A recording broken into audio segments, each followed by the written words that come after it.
problème de fond, ça va être un truc qui me poursuit, je pense, depuis je sais pas quand, mais longtemps. J'ai été en fait toute mon adolescence suivie par des psys. Ouais.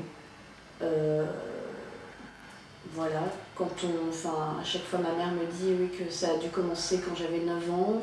Quelques mois après, elle me dit que non, le premier c'était à l'âge de 5. Donc je sais pas trop à quel âge j'ai commencé. Et en fait, j'ai arrêté à l'âge de 17-18 ans. La majorité. Ouais, voilà, 17 ans. Quoique la dernière année, c'était moi-même qui sollicitais l'envie. Mon psy était juste à côté de mon lycée et c'est moi qui allais le voir en panique parce que j'avais un problème et que j'avais pas envie spécialement de le partager avec un proche. Et puis,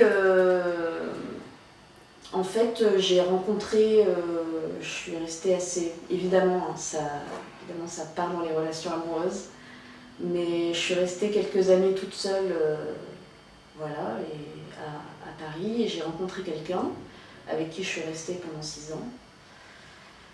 Sauf que j'ai quitté l'année dernière et que dans cette relation a commencé à ressurgir des crises de nerfs assez violentes que sur le coup je n'expliquais pas, que je mettais sur le compte de un peu n'importe quoi, un peu lui, un peu mes petits tracas du quotidien, du métier, tout ça. Mais c'était tellement violent qu'au bout d'un moment, lui était un peu démuni face à la violence que j'avais. Et c'est là qu'à un moment donné, elle est sortie, c'est ressorti, je lui ai dit non mais je pense que ça vient du fait que j'ai été abandonnée à l'âge de 16-17 ans et que c'est à ce moment-là aussi que j'ai décidé d'arrêter d'être suivie et que... Comment ça, abandonné? Première rupture, toute première rupture qui a débouché sur une tentative de suicide. En quoi c'est un abandon pour vous?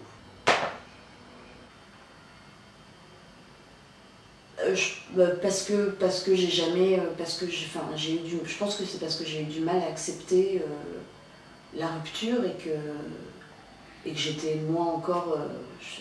à l'époque je disais amoureuse, maintenant j'emploie un peu le terme avec un bémol parce que à 16-17 ans... Mais oui, je pense que c'est parce que je l'ai mal vu, que c'est par la suite, je l'aurais bien vécu. Peut-être que j'utiliserais pas ce terme, ou peut-être que l'affaire se serait... Peut-être été soudain et brutal et... Ouais. Et sans explication peut-être aussi. Oui, complètement. Donc oui, d'où le sentiment d'abandon et de frustration et... Parce qu'on ne sait même pas pourquoi. Non. Et en quoi au jour d'aujourd'hui cette expérience-là est bloquante? Parce que ça s'est reproduit. Parce que 10 ans après, pile 10 ans après... Tiens, c'est marrant, une date anniversaire. Ouais, pile l'été, quoi, la même histoire, et je me suis... j'ai été encore abandonnée, quittée. J'ai retrouvé des sensations d'il y a 10 ans, quoi. Et par contre, la suite de la rupture, j'ai refait les mêmes erreurs, j'ai reproduit le même comportement. C'est-à-dire, de nouveau, crise de nerfs, violente, des erreurs bêtes de vouloir revoir la personne, je suis pas allée jusqu'à avaler la boîte de médicaments, ça je le referai pas, mais c'est pas l'envie qui m'en a manqué à un moment, quoi. Donc, mais c'était surtout dans le ressenti, en fait. Mais là, par contre, j'ai beaucoup plus de recul et j'essaie de comprendre, en fait. Du coup, ça m'a fait poser beaucoup de questions sur pourquoi on en était arrivé là, qu'est-ce que moi j'attends, de quoi j'ai besoin, est-ce que c'est pas enfin, est-ce que c'est pas bénéfique aussi pour moi de me retrouver seule aujourd'hui? Parce que du coup, ça tourne beaucoup, enfin, cette rupture tourne beaucoup aussi autour du fait d'être bien tout seul avant d'être bien à deux. Ouais. Et donc là, ça m'a fait beaucoup poser de questions sur moi. Est-ce que j'étais déjà prête à être avec quelqu'un? Moi, je sais que j'ai envie de tester, enfin, et là, c'est ce que je teste, c'est de voir que je peux être heureuse toute seule.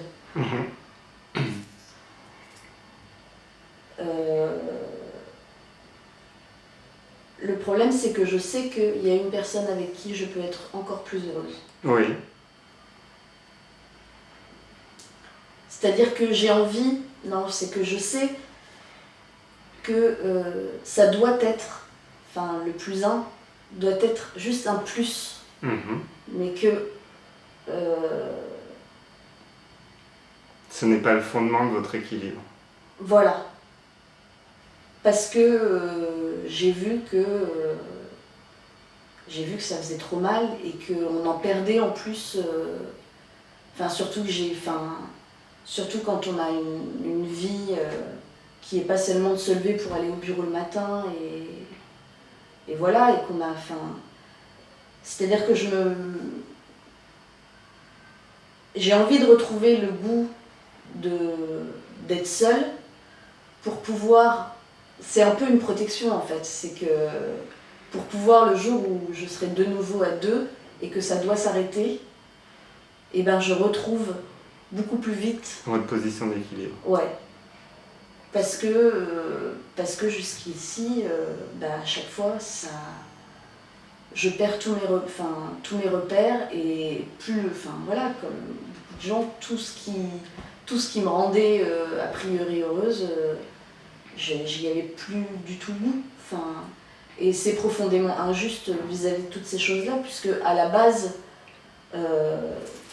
c'est des choses pour lesquelles j'accorde énormément d'importance. Ma vie professionnelle, ma vie, même en dehors de ça, toutes mes activités du bénévolat, ou même mes relations amicales et tout ça, c'est des choses qui prennent de la place, quoi. Et en plus, j'ai toujours essayé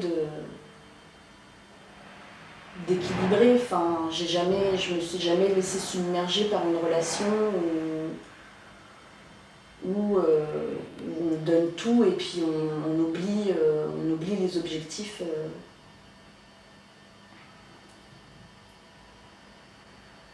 Donc la démarche, elle est un peu là, c'est de me rappeler un peu, de me refoutre le nez dans le boulot et dans ce qui me tient vraiment à cœur avant de rencontrer quelqu'un. Oui.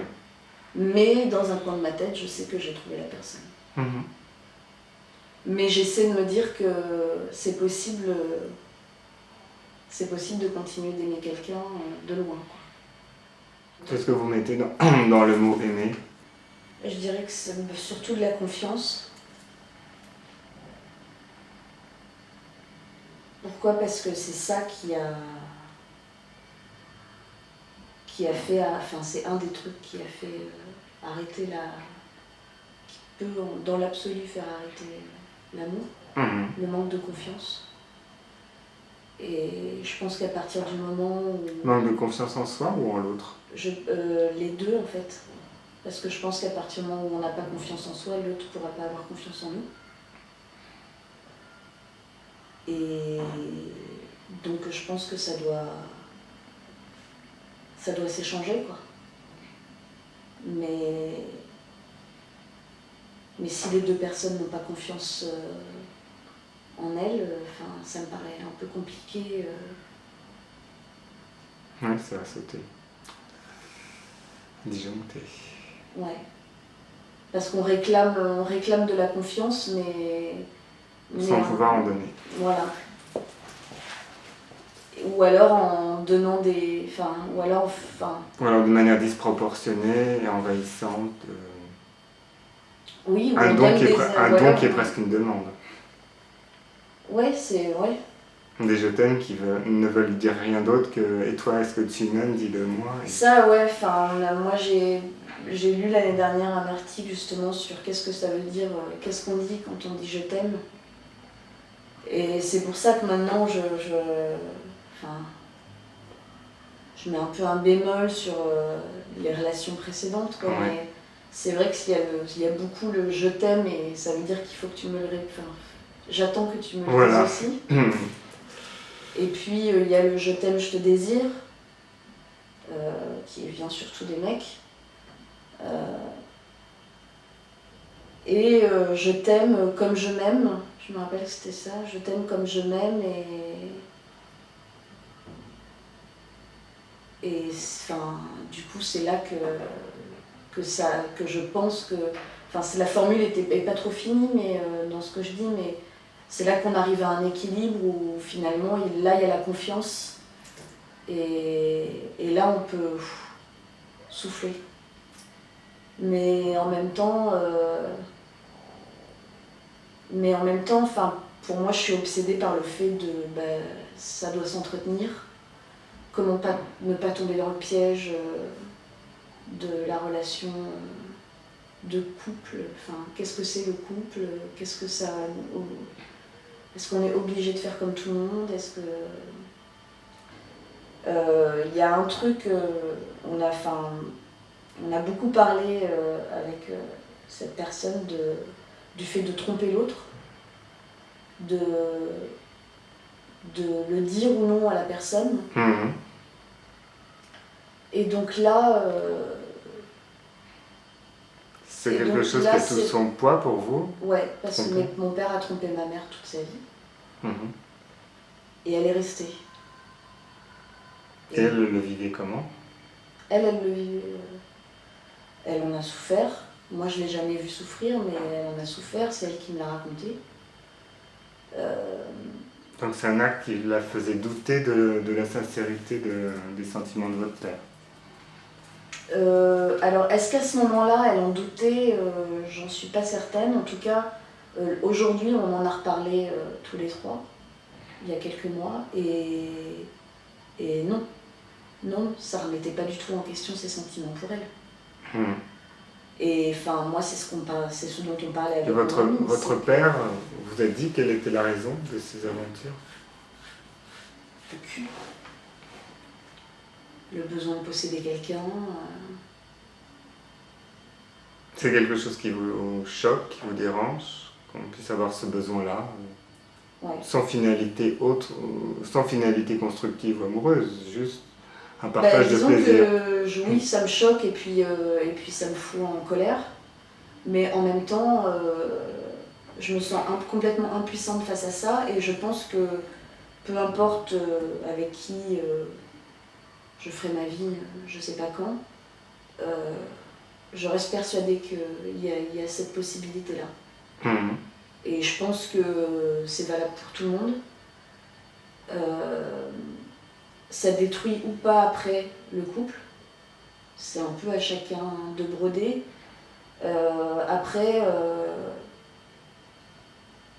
je sais pas en fait. C'est ça qui nous a... Enfin, moi je sais que c'est un des trucs qui nous a un peu détruits parce qu'on ne faisait... Il avait... Lui, il m'a parlé de ce problème-là qu'il avait eu avec son amie précédente, d'avoir besoin de posséder une autre femme et que ça n'enlevait rien à l'amour qu'il avait pour moi.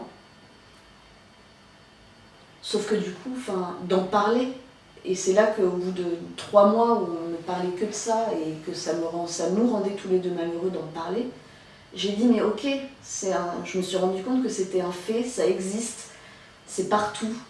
Je veux dire, il y a plein de films qui parlent de ça, voilà. Sauf qu'on n'est pas obligé d'en parler. Je veux dire, on le sait tous qu'on désire d'autres personnes. Après, on passe ou pas à l'acte, mais... Oui, il y a déjà tromperie par le désir. Ouais.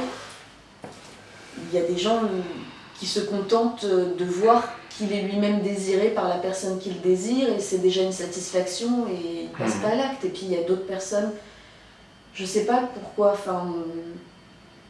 un manque de... je vois mon père... je le vois, pour moi il était à l'opposé de ça, enfin je suis un peu tombée des nues parce que c'est un ours, parce qu'il n'est pas bavard, il n'aime pas les gens en général. Et je me dis, pour moi ça révèle juste un manque de confiance en soi, il avait le besoin de se prouver. Et le plaisir pour le plaisir, c'est un truc que vous pouvez envisager.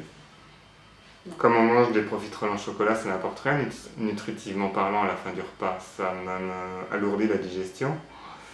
Mais c'est un moment de plaisir, et le plaisir fait partie aussi de la vie. Est-ce que vous pouvez imaginer qu'on puisse, par gourmandise, découvrir un autre corps, un autre parfum, un autre timbre de voix, non. Sachant qu'on est déjà engagé avec une relation à laquelle on tient, mais que c'est un moment, une escapade sensorielle. Comme une escapade. Ouais, non, mais une escapade en forêt qui vous apporte aussi quelque chose sensoriellement, ou vous réjouit par la beauté des paysages ou l'harmonie, qui n'enlève rien à des choses plus profondes ou sérieuses ailleurs. Vous avez un conflit entre le profond et le léger. Est-ce que vous pouvez envisager que ces deux composantes soient réunies? Moi, ça me dégoûte. Oui. Moi, ça me fait mal ça m'a fait mal d'en parler. Ça me fait mal d'en parler parce que j'ai l'imagination qui part dans tous les sens, que je vois toujours le verre à moitié vide plutôt qu'à moitié plein. Donc j'imagine le pire. Le pire, c'est que mais déjà, le garçon tombe amoureux d'une fille. Déjà, voilà. Mais rien de les imaginer. Enfin, moi, j'ai des images quoi, qui viennent tout de suite. Et ça me rend malheureuse. Malheureuse parce que vous doutez de la sincérité des sentiments qu'il aurait pour vous. Si vous en étiez sûr que c'est vous qui vous le dites. Non, non. Ben, juste, ouais, non. Ça si vous aviez une certitude intérieure, si vous aviez une relation, comment dire, avec quelqu'un de confiance construite, où c'est une évidence pour vous et pour cette personne de se retrouver régulièrement, que c'est parti pour du long terme, vous senteriez-vous menacé par ce genre d'expérience, comme je dis, sensorielle? J'ai l'impression que de toute façon, j'ai pas le choix. Enfin, j'ai pas le choix que de prendre le chemin de l'accepter, quoi. D'accepter que de toute façon, ça peut arriver. Ah oui, ça peut arriver. Mais après, vous avez le choix quant à choisir un partenaire fidèle ou qui ne l'est pas. Je sais pas. En fait, je me demande à quel point on peut faire ce sacrifice-là pour vivre, si cette relation est vraiment... Enfin voilà, que c'est la bonne personne et qu'en dehors de ça, enfin, il y a quelque chose, je me dis, est-ce que c'est un sacrifice et tant pis, on l'accepte, on n'en parle pas, c'est quelque chose... Si vous employez le mot sacrifice qui est fort et que vous n'en parlez pas, il y aura quand même une douleur qui va s'accumuler, vraisemblablement. Certaines personnes ne trouvent pas l'intégralité de leur équilibre avec une personne privilégiée et ont besoin d'avoir des apports, entre guillemets, extérieurs. Mais finalement reviennent vers la personne qui compte le plus pour eux, nourris d'autres choses. Peut-être même avec d'autres... Ça peut être choquant, mais d'autres idées, d'autres façons de voir, d'autres approches, y compris même dans la façon de faire l'amour. C'est des choses qu'on confie, des hommes qui me confient ça. C'est peut-être important aussi d'entendre un point de vue d'homme, sans cynisme, qui sont authentiquement amoureux de leur femme, parce que moi j'entends ça, qui n'ont pas le moins du monde envie de la quitter. Mais c'est une évidence absolue.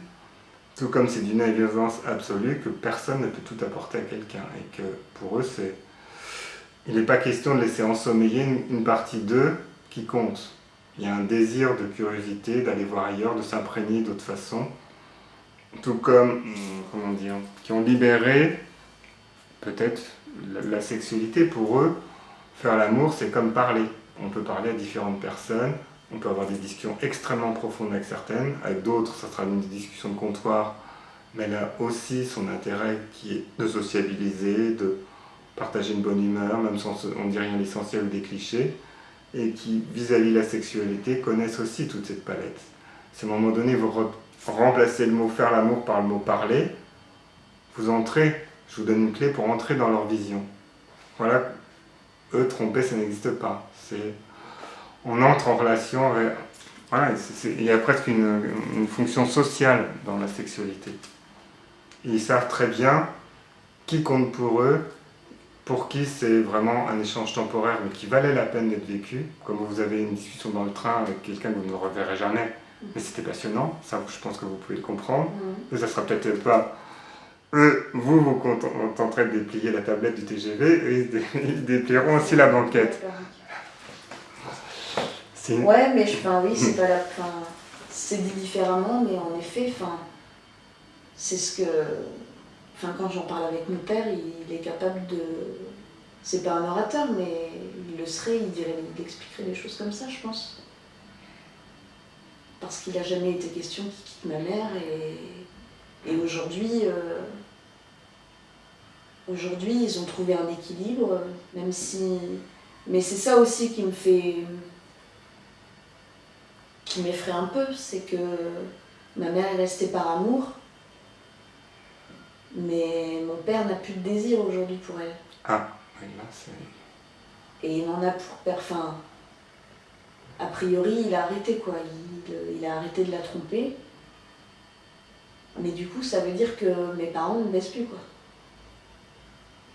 Ils sont très affectueux l'un envers l'autre, il y a beaucoup de tendresse.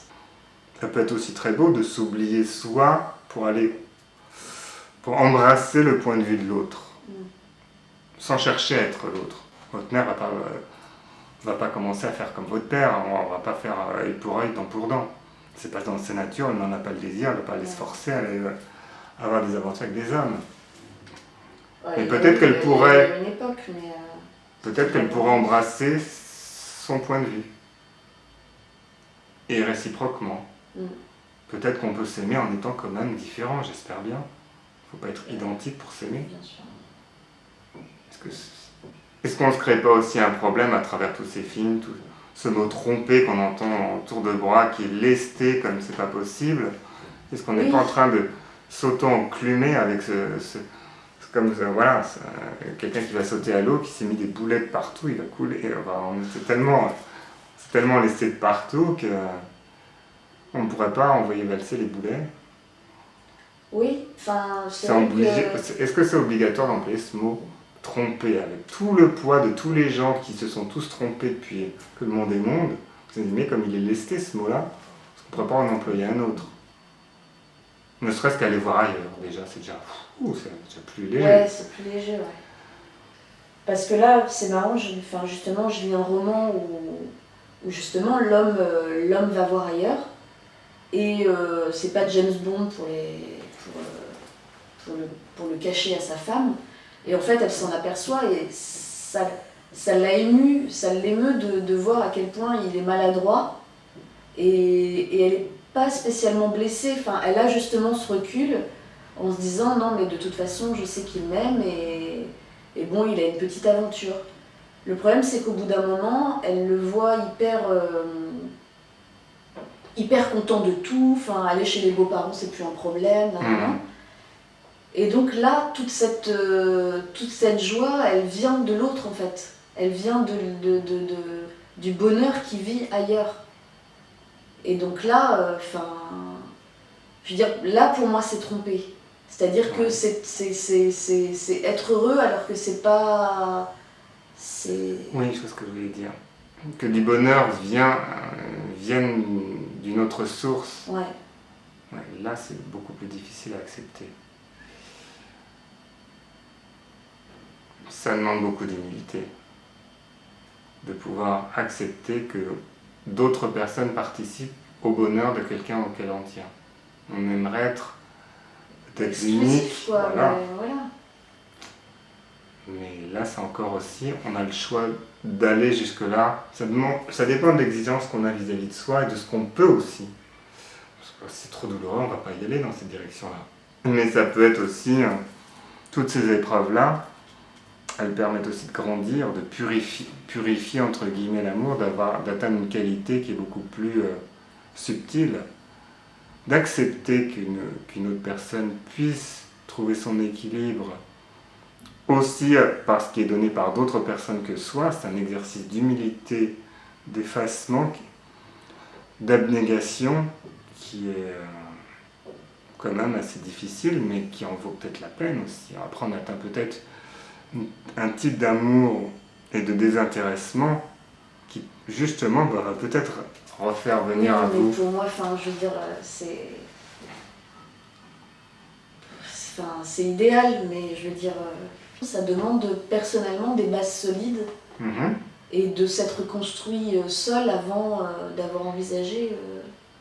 Pas forcément, parce qu'il y a que pour ce qui est de l'abnégation et d'accepter qu'une personne puisse se nourrir à d'autres sources, il n'y a que l'expérience concrète qui va permettre. Au début, ça sera peut-être très douloureux, mais si intérieurement on a décidé qu'on allait dans ce cap-là et qu'on s'y oblige, moi je l'ai fait, je vous le dis, je l'ai fait, c'était douloureux au début, mais j'étais obligé. C'est comme quand vous faites du sport, de la danse, de tout ce que vous voulez, vous allez avoir des courbatures au début, mais il faut maintenir le cap, après vous allez y arriver. On le veut ou on ne le veut pas. Il y a des gens qui vont dire non, c'est trop, j'arrête tout de suite, je ne veux pas, oh non, c'est trop compliqué, ça demande trop de temps, trop de travail. On a un libre arbitre par rapport à ça. On est face à une situation, qu'est-ce qu'on fait? Est-ce qu'on quitte cette personne? Est-ce qu'on souffre en silence? Ou on envisage quelque chose qui est heureux, qui vous propulse un cran au-dessus, malgré la vie? Est-ce qu'on fait quelque chose de cette douleur? On n'en fait rien. En allant vers l'abnégation et vers un amour beaucoup plus désintéressé, on se construit à travers cette douleur et elle va disparaître. Si on la couvre, on la garde en soi, elle ne disparaîtra pas, on va se faire une belle boule, un beau fibrome, une belle saloperie. Finira par péter, tout ça. Voilà. Maintenant, on peut aussi dire c'est trop douloureux, je n'ai pas envie de travailler sur moi à ce point-là, et peut-être envisager une autre relation. On a toujours le choix, tout le temps. Et donc vous avez aussi un choix à faire vis-à-vis de vous-même, où vous vous embringuez. Ouais. Il y a des pistes auxquelles vous n'avez peut-être pas réfléchi. Tout le monde a toujours le choix. Ouais. Et on ne sait pas ce que ça va amener. Je pense que cette qualité d'amour peut aussi toucher la personne qu'on aime, et je ne veux pas dire que ça la faire revenir plus fidèle, peut-être pas. En tout cas, elle aura envie peut-être de poursuivre. Moi, j'aurais envie, en tout cas. Si on me porte un amour de plus en plus pur, j'aurais bien envie de revenir à cette source, et de plus en plus. Peut-être même qu'à un moment donné, je vais avoir, est-ce que j'ai encore besoin de prouver ci, prouver là? Oui, mais c'est vrai que c'est... Oui, il y a un choix, il y a vraiment un choix à faire, mais c'est pas une nécessité de construire à tout prix une famille parfaite, quoi. Mais au contraire, mais... souvent j'ai associé avec la personne avec qui je suis restée un moment, mes crises de nerfs, justement, à être trop dans une vie plan-plan et à vouloir secouer un peu, taper du pied là-dedans et du coup provoquer un peu les choses pour qu'il se passe quelque chose, quoi. Donc ça prend un peu des proportions comme ça, mais c'est effrayant, quoi. Moi, ça m'effraie, cette histoire de la famille, je trouve ça... Pourtant, j'aime bien, je suis très organisée, je suis très rangée, je suis maniaque et tout, mais je sens ce besoin de passer par des moments par des loopings, La vie. Ouais.